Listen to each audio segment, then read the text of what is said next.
Hi guys, welcome back to the channel. Last video में हमने discuss किए थे डेटा टाइप्स। आज के वीडियो में हम डिस्कस कर रहे होंगे तीन चीज़ें, variables, methods and scope. Video को स्टार्ट करें उससे पहले if you like the content please like and subscribe. तो हम स्टार्ट करते हैं वेरिएबल्स से। वेरिएबल्स की सिंटैक्स होती है सबसे पहले डेटा टाइप कि वो वेरिएबल जो हम डिक्लेयर करने जा रहे हैं वो किस तरीके का होगा। उसके बाद वेरिएबल का नेम, क्या नाम रहेगा। उसके बाद इक्वल साइन, ऑप्शनल होता है इक्वल साइन अगर आप कोई वैल्यू उसको असाइन कर रहे हो या नहीं कर रहे हो। उसके बाद सेमीकोलन, राइट। तो जैसे मैंने एक वेरिएबल यहाँ पे डिक्लेयर किया है इंट प्राइस इक्वल्स टू 2000, तो ये मेरा डिक्लेयर हो गया। इस तरीके से डिक्लेरेशन में डेटा टाइप आता है, जब यूज़ कर रहे होते हैं तो डेटा टाइप नहीं आता है। जैसे मैं इस प्राइस को यूज़ कर रहा हूँ कि इसमें मैं 10 प्लस कर रहा हूँ, तो price equals to price plus 10, ये हो गया डिक्लेरेशन जहाँ पे मैं डेटा टाइप बता रहा हूँ, जहाँ पे आइडेंटिटी डिक्लेयर कर रहा हूँ मैं इसकी कि मेरे पास एक प्राइस वेरिएबल है जो मैं फ्यूचर में यूज़ करूँगा, वो इंटीजर टाइप का होगा। नेक्स्ट आता है मेथड। मेथड की सिंटेक्स किस तरीके की होती है, ये एक नीचे एक मेथड है। मेथड में सबसे पहले डेटा टाइप होता है। कोई भी मेथड होता है, मेथड को आप ऐसे समझो कि वर्कर है। उस वर्कर को आप कुछ इनपुट देते हो और वो आपको कुछ आउटपुट देता है। उस वर्कर के लिए मैंडेटरी होता है कि वो अपना इनपुट और आउटपुट टाइप आपको बताए कि क्या करने के लिए उसे क्या क्या रिक्वायरमेंट चाहिए और वो रिटर्न क्या करेगा। तो सबसे पहली चीज़ होती है एक मेथड में उसका रिटर्न टाइप। एक मेथड का हमेशा रिटर्न टाइप होना ही चाहिए। ये मेथड वॉइड टाइप का भी रिटर्न टाइप हो सकता है। वॉइड का मतलब है कि कुछ रिटर्न नहीं करेगा, बट अगर ये कुछ रिटर्न नहीं करेगा तो भी इसको डिक्लेयर करना पड़ेगा कि मैं कुछ रिटर्न नहीं करूंगा। उसके बाद होता है मेथड का नाम। तो मेथड का नाम हो गया गेट प्राइस। आप यहाँ पे देख रहे होगे कि मैं स्पेसिफिक तरीके की कुछ चीज़ें यूज़ कर रहा हूँ। जैसे गेट का मैंने जी स्मॉल रखा है, फिर प्राइस रखा है। तो कुछ नॉर्मल सिंटेक्स फॉलो की जाती है। क्लासेस के नाम हमेशा कैपिटल से स्टार्ट होते हैं।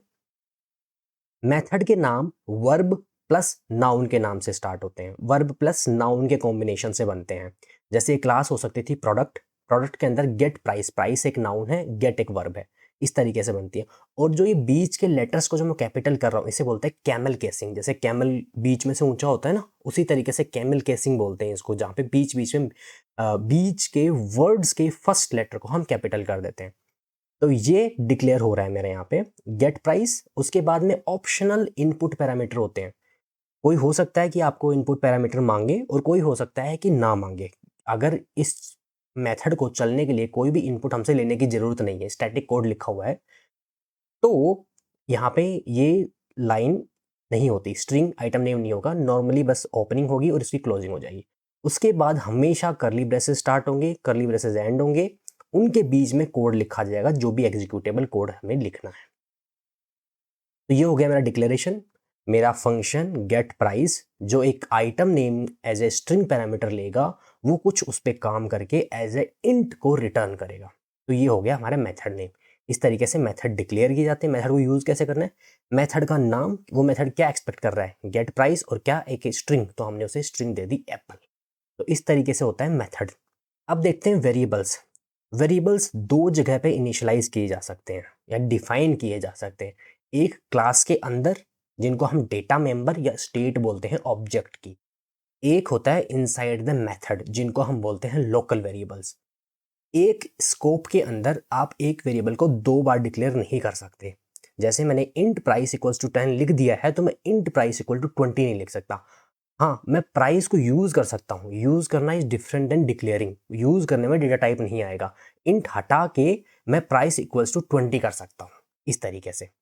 तो दो तरीके के वेरिएबल्स लिखे, दो जगह वेरिएबल्स यूज आ सकते हैं, क्लास के अंदर जहां पे सारे मेथड्स के बाहर, और मेथड्स के अंदर। पहला है inside the class. Inside the class कैसे यूज करते हैं, जैसे मेरी क्लास प्रोडक्ट है, उसके अंदर एक वेरिएबल नेम है इंट प्राइस। तो जो स्कोप होगा वो इन दोनों क्लास के ओपनिंग और क्लोजिंग ब्रैकेट के अंदर होगा, वो किसी भी मेथड के अंदर नहीं होंगे। फिर है इनसाइड द मेथड। इनसाइड के मेथड क्या हो गए, जैसे ये वेरिएबल हो गया मेरा, ये तो इनसाइड द क्लास हो गया। और जो ये वेरिएबल है मेरा, ये एक मेथड के स्कोप के अंदर है। Inflated price equals to price plus 10। तो ये जो इन्फ्लेटेड वेरिएबल है इसे बोलते हैं लोकल वेरिएबल। ये मेथड के अंदर यूज में होता है। मेथड्स हमेशा क्लास के अंदर लिखे जाते हैं। Nesting of method declaration allow नहीं होता है। आप ऐसे नहीं कर सकते कि आपने एक मेथड लिखा, उसके अंदर आपने एक दूसरा मेथड डिफाइन कर दिया। ये रिस्ट्रिक्शन सिर्फ मेथड के डिफाइन करने पे है, डिक्लेयर नहीं कर सकते। आप मेथड को कॉल कितनी ही बार, एक मेथड से दूसरे मेथड को, दूसरे से तीसरे को, तीसरे से खुद को भी कॉल कर सकते हैं। एक मेथड को जैसे आप वेरिएबल एक स्कोप के अंदर, एक क्लास के एक स्कोप के अंदर एक से ज़्यादा बार एक वेरिएबल को डिक्लेयर नहीं कर सकते, उसी तरीके से एक मेथड एक ही बार आएगा। जितने भी ये नेमिंग के साथ आइडेंटिटी वाली चीज़ें होती है ना, चाहे be it method, be it variable name, और ये चीज़ें ये एक बार डिक्लेयर की जाएगी, दोबारा डिक्लेयर नहीं की जा सकती। क्योंकि कंपाइलर को कैसे पता चलेगा कि कौन सी चीज़ की बात हो रही है अगर आपने प्राइस 2 बार डिक्लेयर कर दी, एक को 10 की वैल्यू के साथ और एक को 20 की वैल्यू के साथ। थर्ड चीज़ आती है स्कोप। स्कोप क्या होता है कि ये जो करली ब्रेसेस होता है ना, करली ब्रेसेस का ओपनिंग और क्लोजिंग एक स्कोप को बताते हैं, ठीक है। तो इनके अंदर की चीज़ें इन्हीं के स्कोप तक ही लिमिटेड रहती है। जैसे बॉर्डर लाइंस होती है ना, कि ये एंटिटी या ये लोग इसी बॉर्डर लाइन के अंदर ही लिमिटेड रहेंगे, इनका बाहर कोई भी कंट्रीब्यूशन नहीं होगा, तो उसे बोलते हैं स्कोप।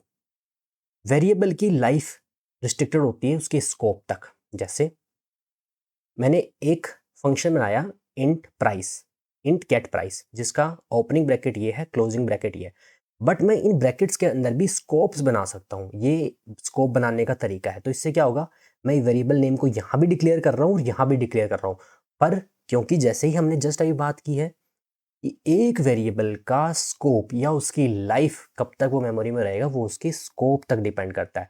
तो जब तक हम यहाँ पहुंचेंगे और नया वेरिएबल डिक्लेयर कर रहे होंगे, तब तक तो पुराना वेरिएबल खत्म हो चुका होगा। ये है स्कोप। अभी देखते हैं हम कोड में ये सब चीज़ें। मैंने एक क्लास बनाई हुई है VIM प्रोडक्ट। इसी क्लास में हम सारे कॉन्सेप्ट देख रहे होंगे। पहले क्या है, क्लास इक्वल्स टू प्रोडक्ट है, मैंने क्लास बनाई हुई है। ये क्लास के करली ब्रेसेस के अंदर है, इसका मतलब ये इंस्टेंस लेवल वेरिएबल या स्टेट है, राइट। ये मेरा एक मेथड है और सबसे नीचे एक मेन मेथड है। इस मेथड में एक वेरिएबल हमने यहाँ डिक्लेयर किया 50, एक वेरिएबल हमने मेथड के अंदर एक छोटा सा स्कोप बनाया दो करली ब्रैकेट्स से, उसके अंदर डिक्लेयर किया 100, और एक यहाँ पे डिक्लेयर किया 150, और एक लास्ट में हमने प्रिंट किया है प्राइस।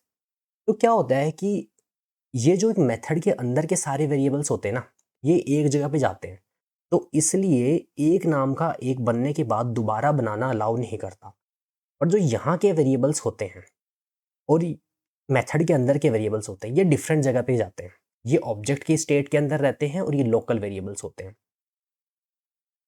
तो अगर आप मेथड के अंदर हो तो एक प्राइस यहाँ भी है और एक प्राइस यहाँ भी है, ऐसे आप डिक्लेयर कर सकते हो। मेथड के अंदर आप सेम नाम का वेरिएबल बना सकते हो जिस नाम का इंस्टेंस है, बट आपके मेथड को अगर एक्सेस करना हो ऊपर वाली वैल्यू, तो वो कैसे करेगा?